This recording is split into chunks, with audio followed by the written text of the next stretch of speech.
Zavier Betts left the Nebraska program in March of 2022. Didn't play at all this season for the Nebraska Cornhuskers. Now he's back, and this is a big-time get for Matt Rhule and this entire Nebraska coaching staff. It's a great time to subscribe to the channel. Big Ten football videos all off-season long, and always mash that like button to spread the word of Big Ten Ted to the masses. Make no mistake, Zavier Betts is an explosive playmaker. When I watched him, especially during that 2021 season, even going back to that 2020 season, this is a guy, when he gets his hands on the football, good things happen. And this is a guy that I think could fit into a really important hybrid role for the University of Nebraska. Look, when you take a look at this guy, he's a former four-star recruit from the 2020 class. He had 20 catches, 286 yards receiving in 2021. But the play that really stands out to me is what maybe could define him within this Nebraska offense going forward. You got to go back to that 2021 season, right? That heartbreak of a season where Nebraska went 3-9 and lost one-score game after one-score game after one-score game. It was the game that they won and won going away where Zavier Betts made a big play in the game, where Adrian Martinez option play in their own territory, pitches it out to Zavier Betts in the run game, and he takes it 70-some yards to the house for a big-time explosive play to vault the Huskers to a huge victory over the Northwestern Wildcats back in 2021.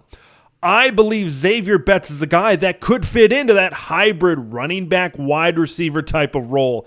They tried to do it this season. Mark Whipple tried to do it with Rahmir Johnson. It's just they didn't get him on the field a ton. You know, when you heard broadcasters on TV mention it, they said this is what the coaches wanted to get him into that role.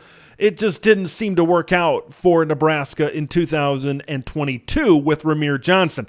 Now you bring in Zavier Betts into this offense. It provides some speed, it provides some athleticism, and it provides play-making ability for this Nebraska offense. Now, you got to look at how Zavier Betts might fit in to the already structured offense that Nebraska will have in 2023.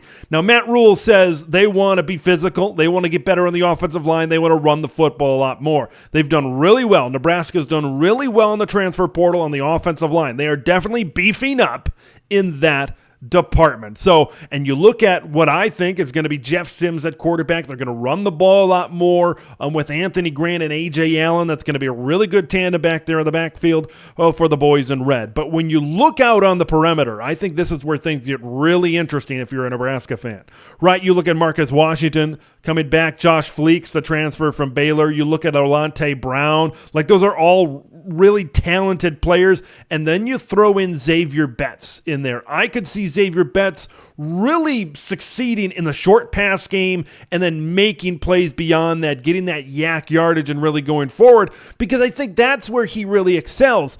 Getting Zavier Betts the ball in space near the line of scrimmage and having him create with his athleticism, with his speed going down the field himself is, I think, where Zavier Betts is going to be involved in this offense. Now, like I said, going back to the running game, the majority of the running game, physicality with Anthony Grant. We know how good he can be when he's actually got some blockers in front of him. A.J. Allen, we saw some big-time flashes of brilliance early on in the 2022 season. Then you kind of alternate Zavier Betts between the short passing game and a change of pace type of run game.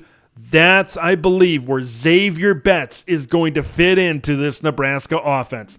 I want to hear what you guys think. Do you think this is a big deal for Zavier Betts returning to Nebraska in 2023? Or are we maybe not even going to see him on the field? Or do they still got to work some things out? I want to hear what you guys think. Leave your thoughts in the comments below. Make sure you subscribe to Big Ten Ted if you haven't already.